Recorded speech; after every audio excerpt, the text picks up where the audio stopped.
बार चुनाव को लेकर के घरेलू फंड्स और विदेशी पोर्टफोलियो निवेशकों की रणनीति 2014 के मुकाबले काफ़ी बदली हुई है। इस बार म्यूचुअल फंड इक्विटी में जमकर निवेश कर रहे हैं, जबकि विदेशी पोर्टफोलियो निवेशक सावधानी बरत रहे हैं। पिछले 12 महीने में म्यूचुअल फंड ने इक्विटी में 2.7 लाख करोड़ रुपए का भारी भरकम निवेश किया है, जबकि इस दौरान एफपीआई का कुल निवेश केवल 1.2 लाख करोड़ रुपए है। 2014 में एफपीआई भारतीय शेयर बाजार को लेकर के बुलिश थे और घरेलू फंड्स बाजार से दूरी बनाए हुए थे। और इस बीच जिस दिन से हम लोगों ने थंब लगाया था और बाजार ने रिकॉर्ड हाई बनाया कि ये तेज़ी में दम नहीं है, जोखिम भरी तेज़ी है, उस दिन के बाद आज लगातार 5वां दिन है कि बाजार में गिरावट लगातार बनी हुई है। और आज 22,500 का भी स्तर निफ्टी ने तोड़ दिया। 22,488 की क्लोजिंग आई है और आज का दिन का स्तर जो निचला रहा निफ्टी का वो 22,417 रहा। सबसे ज़्यादा दबाव देखने को मिला मेटल शेयरों में, ऑटो के अंदर काफ़ी ज़्यादा दबाव देखने को मिला, आईटी लगातार पिट रहा है। सर, दो महत्वपूर्ण सवाल हैं, लेकिन पहले ज़रा आपसे जानेंगे ये जो रणनीति में बदलाव आया है, घरेलू निवेशक खरीद रहे हैं, विदेशी निवेशक निकल रहे हैं, तो कहीं ऐसा तो नहीं कि हमारे यहाँ के जो निवेशक हैं, म्यूचुअल फंड वाले जो निवेश कर रहे हैं, वो फंस तो नहीं जाएंगे ऊपर के लेवल पे? ये परिस्थिति थोड़ी सी पेचीदा दिख रही है, क्योंकि अगर आप बाजार का ओवरऑल सेंटीमेंट देखें, विदेशी निवेशक जिनके पास ज़्यादा लॉन्ग टर्म फंड है, जिनके पास सस्ता फंड है, वो बाजार में हर तेजी पर बिकवाली कर रहे हैं और लगभग बिकवाली की परिस्थिति बराबर बनी हुई है।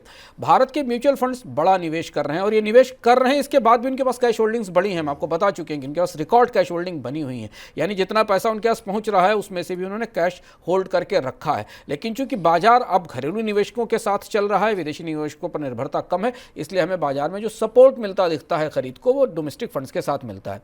डोमेस्टिक फंड्स की मजबूरी है, म्यूचुअल फंड्स के पास एसआईपी से लमसम से पैसा आ रहा है जिसे उन्हें बाजार में निवेश करना है। और यहाँ वो बात थोड़ी सी आशंकित करती दिखती है कि अगर बाजार में चुनाव के बाद कोई बड़ा करेक्शन होता है तो म्यूचुअल फंड्स के निवेशकों को थोड़ा साहस के साथ, धैर्य के साथ उस परिस्थिति को समझना पड़ेगा, क्योंकि उसके बाद एनएवीज में गिरावट आएगी। क्योंकि म्यूचुअल फंड के ताजे निवेश जो जनवरी के बाद आए वो हाई वैल्यू पर खरीदे गए, ऊंचे वैल्यू पर उनकी खरीद हुई है, तो ये रुख बना हुआ है। दूसरी एक और बात है कि भारतीय फंड्स को आमतौर पर बाजार में सपोर्ट करने के लिए प्लॉट भी किया जाता है, उनको प्रेरित भी किया जाता है कि वो बाजार को सपोर्ट करें। आप कल्पना करिए कि अगर भारतीय निवेशक भी बेच रहे होते और विदेशी निवेशक भी बेच रहे होते तो बाजार की क्या हालत होती। इस समय कि बाजार का सेंटीमेंट, बाजार की अंतर्धारणा बेहद ज़्यादा दबाव में है, बेचैनी में है, और इसीलिए वॉलेटिलिटी इंडेक्स जो कि बाजार की बेचैनी का सूचकांक है, उसमें हमने रिकॉर्ड बढ़ोतरी इस समय देखी है। तो बाजार खासा जोखिम भरा हो चुका है, जो बात हम पिछले 4-5 दिनों से आपको लगातार अलग अलग पैमानों के माध्यम से, चाहे आप बाजार की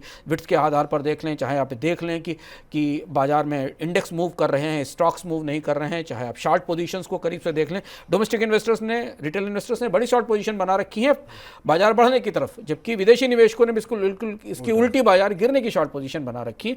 ये एक किस्म का अंतर विरोध है जो बाजार के मिजाज को और ज़्यादा रहस्यमय बना रहा है। और अब जरा आज के बाजार पे प्रतिक्रिया जानना चाहेंगे। 5 दिन हो गए सर, क्या वजह क्या मान रहे हैं? क्या वाकई में चुनाव को लेकर के इतनी असमंजस वाली स्थिति है? क्योंकि बहुत सारे सर्वेज आने लगे हैं, सट्टा बाजार के कुछ आंकड़े आने लगे हैं। क्या वाकई में बाजार को लग रहा है कि कुछ ऐसा आंकड़े आने वाले हैं चुनाव के नतीजों के जो कि शायद बाजार के लिए अच्छे ना? देखिए, चुनाव के नतीजों के बारे में आप कोई भविष्यवाणी इसलिए नहीं कर सकते क्योंकि चुनाव के नतीजे तो ईवीएम मशीनों में बंद हैं, लेकिन जो मार्केट का फील है वो पॉलिटिकल फील के आसपास तैरता दिखाई दे रहा है। हालांकि बाजार हमेशा बुलिश रहता है, बाजार हमेशा बहुमत की सरकार और मजबूत सरकार की संभावनाओं पर दांव लगाता है। बाजार के दांव भी भारतीय जनता पार्टी और एनडीए की सरकार की वापसी और अच्छी मेजॉरिटी के वापसी के साथ के पर लगाए गए। लेकिन अब क्या है कि अब बाजार जो नंबर्स दिख रहे हैं सीट्स के अलग अलग सोर्सेस से, अनऑफिशियल सोर्सेस से जो नंबर आ रहे हैं, उनके हिसाब से अपने को एडजस्ट करने की कोशिश कर रहा है, और वो नंबर्स काफ़ी उलझे हुए हैं, चौंकाने वाले हैं, और अलग अलग तरीके के आंकलन हैं अलग अलग जगह से जो आ रहे हैं। और ऐसी परिस्थिति में बाजार को डायरेक्शन मिलने में दिक्कत हो रही है। एक संभावना ये है कि अगर इंडिया की सरकार मेजॉरिटी के साथ आती है और कमज़ोर मेजॉरिटी के साथ आती है तो बाजार उतना नहीं गिरेगा, थोड़ा करेक्शन के मोड में जाएगा।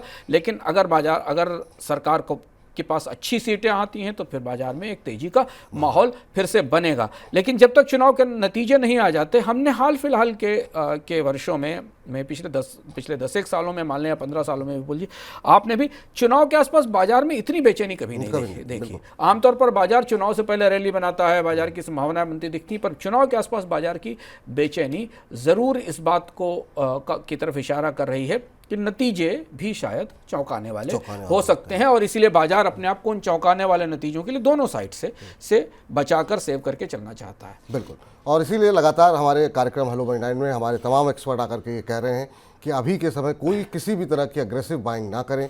2-4 दिन की बात है, स्थिति स्पष्ट हो जाएगी। उसके बाद किस दिशा में बाजार जाएगा, उसके बाद से रणनीति बनाइए। जो पहले की पोजीशन है उसमें अगर आपको अच्छा मुनाफा हो रहा है तो थोड़ा थोड़ा मुनाफा बांधते रहिए ताकि आपको गिरावट में खरीदारी का मौका मिले। कम से कम इंडेक्स पर तो दांव ना ही लगाएं इस समय। इंडेक्स पर, दोनों इंडेक्सेस पे नहीं, अगर आप इन्वेस्टमेंट इस मौसम में करना भी चाहते हैं तो स्टॉक्स को आइडेंटिफाई करें, स्टॉक ओरिएंटेड इन्वेस्टमेंट प्लानिंग बनाएं।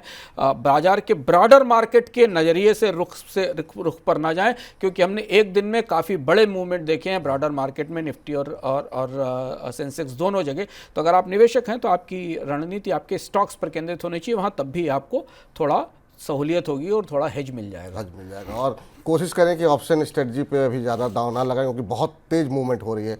आप देख ही रहे हैं इंडिया विक्स कितना ऊपर जा रहा है।